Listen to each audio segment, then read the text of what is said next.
tous, une nouvelle vidéo. On continue dans l'idée des bijoutages thérapeutiques avec cette fois-ci comment faire une page séance psy.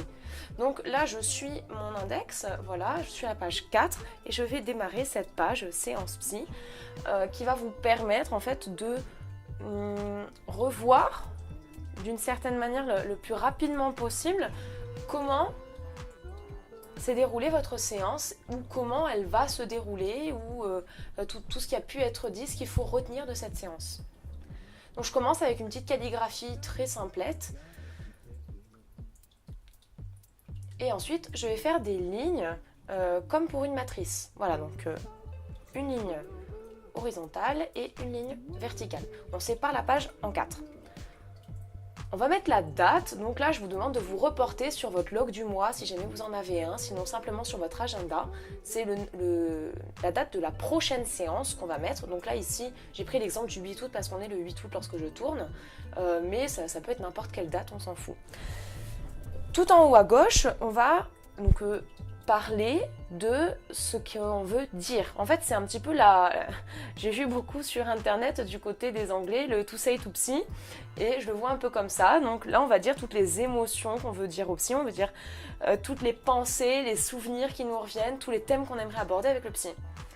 Ensuite, en haut à droite, là cette fois-ci c'est après la séance ou pendant la séance, on va noter les mots-clés de la séance.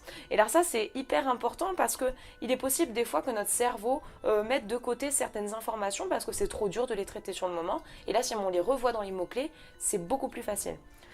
Ensuite, les exercices. Alors, les exercices réalisés durant la séance, mais ce qui est plus important, on va dire, c'est les exercices réalisés et à réaliser à nouveau en cas de problème.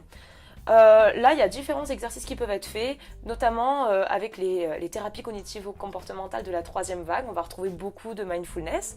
Donc là, aujourd'hui, je vais vous expliquer l'exercice SIM qu'on peut retrouver dans l'acte thérapie. Donc c'est une thérapie d'acceptation et d'engagement qui est beaucoup reprise pour énormément de pathologies qui donnent de très bons résultats. Dans un premier temps, nous allons voir les sensations sur l'instant présent. Voilà, en fait, l'exercice SIM, c'est que de l'instant présent. Donc, dans les sens, là, vous pouvez mettre par exemple la sensation de mon pantalon sur mes jambes, de mon poids sur le fauteuil. Pourquoi pas la vue qui est un peu troublée par la lumière. Ensuite, on va parler de tout ce qui se passe à l'intérieur de soi. Donc, c'est un peu l'univers intérieur, les pensées qui nous viennent, les émotions qui nous habitent, etc. Donc là, on n'est plus corporel, on est psychique. Et ensuite, le monde, qu'est-ce qui se passe autour de vous? Là, par exemple, j'entends mon aquarium qui coule, mais ça pourrait être aussi, j'entends les voitures qui passent, quelque chose qui passe à la télé, quelque chose que j'entends à la radio.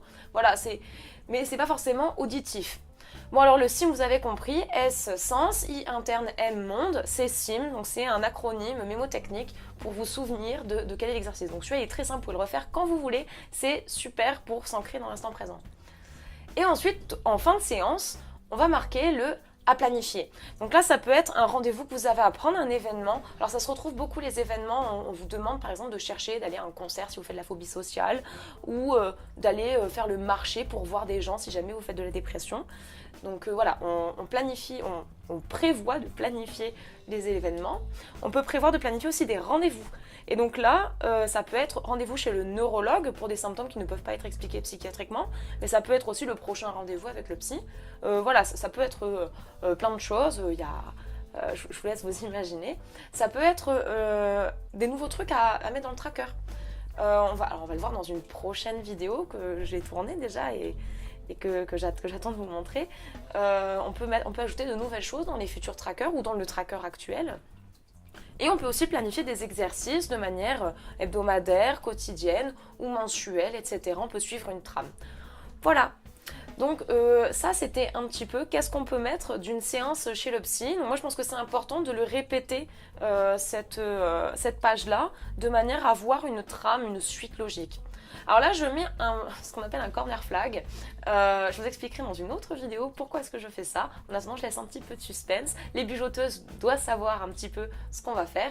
Et une petite déco minimaliste, toujours en vert. Voilà, donc c'était Accès de la bijothérapie, j'espère que ça vous a plu. N'hésitez pas dans les commentaires à donner d'autres idées de ce qu'on pourrait marquer dans ce genre de page, ça peut inspirer les suivants.